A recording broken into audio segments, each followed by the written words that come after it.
Bonjour tout le monde, tout d'abord merci pour les feedbacks et si vous n'avez pas vu les deux précédentes vidéos et que le sujet vous est peu familier, je vous encourage fortement à aller les visionner. D'ailleurs n'hésitez pas à vous abonner si vous voulez être tenu au courant des prochaines vidéos. Après la petite mise en contexte des TSA et des robots sociaux, puis celle de l'intérêt de l'utilisation des robots sociaux dans ce cadre, nous traiterons aujourd'hui de l'apparence du robot et nous verrons en détail une étude de 2006 et quelques résultats d'autres études sur l'apparence des robots sociaux et toujours dans le même cadre, c'est-à-dire lors de l'interaction dans un but d'aide au développement de compétences communicationnelles des personnes souffrant de TSA. Commençons. Tout d'abord, vous vous en doutez, selon les apparences des robots, il est observé différents comportements. Selon Fong et ses collègues en 2003, les apparences des robots peuvent être de différentes formes. Une forme animale qui fera qu'on qualifiera le robot de zoomorphique, une forme humaine qui fera qu'on le qualifiera d'anthropomorphique, ou encore une forme caricaturale et donc d'apparence éloignée à l'humain ou soit des autres animaux. Venons-en à l'étude que j'ai décidé de présenter. Celle-ci se nomme « L'apparence a-t-elle une importance dans l'interaction des enfants autistes avec un robot humanoïde ?» Robbins et ses collègues en 2006 se sont donc intéressés à cette question de l'apparence du robot et de ses impacts auprès d'une population d'enfants atteints de TSA. Selon eux, le robot servira de facteur facilitant l'interaction avec les humains d'un enfant souffrant de TSA et par extension aussi aiderait à développer les compétences sociales de base. L'échantillon était composé de 4 personnes, de 4 enfants avec des garçons âgés de 4 à 10 ans, et les auteurs ont utilisé 2 types de robots. Un petit robot poupée de 45 cm de forme humanoïde appelé Robota,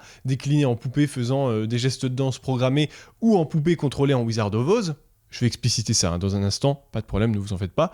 Et un faux robot dit théâtral, le même que Robbins et ses collègues dans leur étude de 2004, mimant et faisant simplement d'être un robot en étant joué par un acteur professionnel, présenté avec une apparence humaine ou bien avec un costume gris d'apparence robotique, avec des vêtements simples et un masque sur le visage sans aucun trait. Alors comme je l'ai dit, Robbins et ses collègues utilisent le système Wizard of Oz, donc Magicien d'Oz en français. Ce système permet de donner l'illusion à la personne participante qu'il y a un système autonome, alors qu'en réalité, il est partiellement contrôlé par l'humain.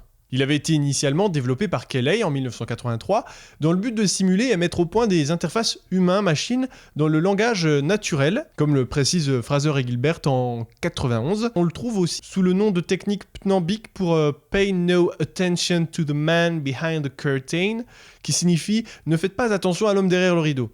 Donc on apprend dans le rapport de Lisa Way-Haas et de Paul Green en 1985 que le paradigme du Wizard of Oz tient son nom et a pour origine l'histoire de Bohm qui avait été écrite en 1900. Dans cette histoire, un grand et puissant magicien souverain d'un pays appelé Oz serait capable de résoudre tous les problèmes des personnages de l'histoire qui veulent aller le consulter. Quand chacun des personnages le rencontre à un moment de l'histoire, il apparaît face à eux sous différentes formes, en produisant des images spectaculaires de sa personne pour être vu comme puissant et grandiose. Cependant, ces apparences spectaculaires ne sont en réalité qu'une manipulation du magicien en étant cachée. Les personnages étant témoins des apparences contrôlées finement par le magicien, croyaient qu'il s'agissait du magicien lui-même. Vers la fin de l'histoire, les personnages le démasquent et se rendent compte qu'il ne s'agit que d'un homme ordinaire qui produisait des fausses images de lui. Le système Wizard of Oz propose ainsi ce même scénario, car ce que voit le sujet non averti est l'illusion créée par le magicien, qui est l'expérimentateur en coulisses. Il sera vu donc comme magique et fonctionnel, sans contrôle extérieur, mais que en apparence. Revenons-en à Robbins et ses collègues. L'expérience se déroulait en 2 étapes dans l'école des enfants, c'était donc un lieu qu'ils connaissaient, et l'expérience était filmée par 2 caméras. On mesurait le regard lorsqu'il était dirigé vers le robot, le toucher, lorsque l'enfant a touché une partie quelconque du robot, l'imitation, la proximité avec le robot. Alors les enfants suivaient les 2 scénarios, poupée et théâtral, et tout d'abord l'enfant était amené dans la pièce par son responsable légal, mais ce dernier n'interviendra jamais dans l'expérience, sauf si nécessaire, au tout début. L'enfant devait donc interagir seulement 2 fois avec le robot théâtral qui était soit habillé en humain ou en robot. Le robot théâtral exécutait en permanence ce répertoire de mouvements, donc il y avait 1 minute d'immobilité, 2 minutes de gestes simples et robotiques et 2 minutes de gestes humains. Il était dit aussi à celui-ci de ne jamais répondre aux enfants et de toujours regarder droit devant. Ensuite, les auteurs faisaient passer une autre fois l'enfant auprès de Robota en 3 phases répétées sur plusieurs mois. Donc il était d'abord amené pour une phase de familiarisation, où il y avait la poupée qui se trouvait dans une boîte comme dans un spectacle de marionnettes, et il peut faire ce qu'il veut. avec la poupée, qui est en mode danse sur des rythmes préprogrammés. Et durant la seconde phase, qui est une phase d'apprentissage, on vient bouger les membres de l'enfant pour montrer comment le robot l'imiterait. Et le robot, justement, il imitait précisément les mouvements de l'enfant parce qu'il était contrôlé en Wizard of Oz. Et durant cette troisième phase, ensuite, Robota était utilisé comme une marionnette par le chercheur et les enfants pouvaient interagir et jouer à des jeux d'imitation avec le robot s'ils le souhaitaient. Mais on a dans les résultats que cette troisième phase qui était prise en compte dans l'analyse finale. Certains des enfants d'ailleurs commençaient à utiliser le robot comme médiateur et donc comme objet d'attention conjointe. L'attention conjointe fera l'objet d'une prochaine vidéo, n'hésitez pas à vous abonner si vous voulez tenir au courant de la sortie. Après analyse d'interaction, il en ressort que les 4 enfants ont montré des différences dans la façon d'interagir avec les robots, dans les 4 conditions de robots différentes. Et notamment avec les robots avec une apparence simple, il y avait beaucoup d'interactions, tandis qu'ils fuyaient ou ignoraient ceux qui avaient l'apparence humaine. En effet, pour ceux qui fuyaient, ils réagissaient de la même manière que s'ils rencontraient des personnes inconnues, comme déjà vu dans de précédentes études. De ce fait, le robot ne doit pas trop ressembler à un humain avec trop de détails, sinon l'enfant risque de perdre de l'intérêt. Ainsi, ils ont un penchant pour les robots, mais seulement légèrement humanoïde.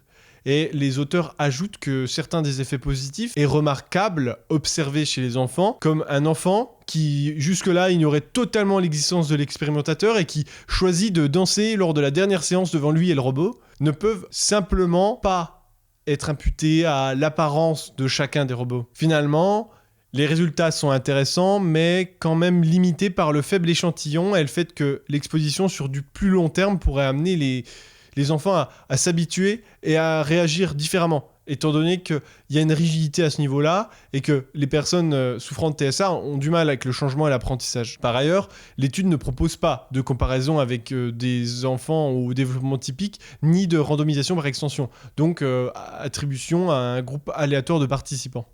D'ailleurs, dès les années 80, on avait Ferreira et ses collègues qui avaient déjà constaté que les enfants souffrant de TSA avaient tendance à préférer les objets sociaux étant simples d'apparence, comme des poupées, et que leur préférence pour des jouets se faisait vers ceux aux conceptions simples avec environnement prédictible, et ils avaient conclu qu'il était alors possible d'augmenter progressivement la complexité des jouets pour qu'ils soient acceptés par les enfants.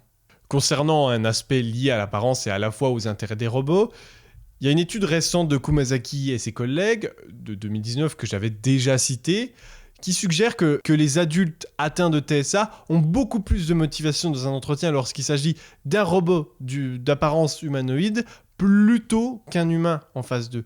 Et donc il a été observé statistiquement que plus le robot était considéré comme un humain, moins il y avait de motivation. Bien que l'étude ne se situe pas dans le cadre de l'aide aux compétences ou bien à l'apprentissage lié à la communication, celle-ci nous montre l'importance d'une apparence humaine, mais qui ne l'est pas trop. Pour résumer, l'apparence du robot doit être humaine, avec des traits simplifiés, mais sans trop être humaine, afin de bien susciter l'attention. Pour celles qui aiment ce qui touche à ce qui se passe au niveau neuronal dans le cerveau, vous serez servis, parce que la prochaine fois, nous parlerons des signaux cérébraux des enfants, donc toujours atteints de TSA, dans l'interaction avec un robot. Si vous avez des suggestions, des remarques, des commentaires à faire, n'hésitez pas. Et vous pouvez aussi vous abonner, laisser un pouce positif pour me dire si vous avez aimé. Vous trouverez aussi les sources dans la description de cette vidéo. Et si vous avez besoin de certaines sources précises que j'ai pu oublier, n'hésitez pas à me le dire.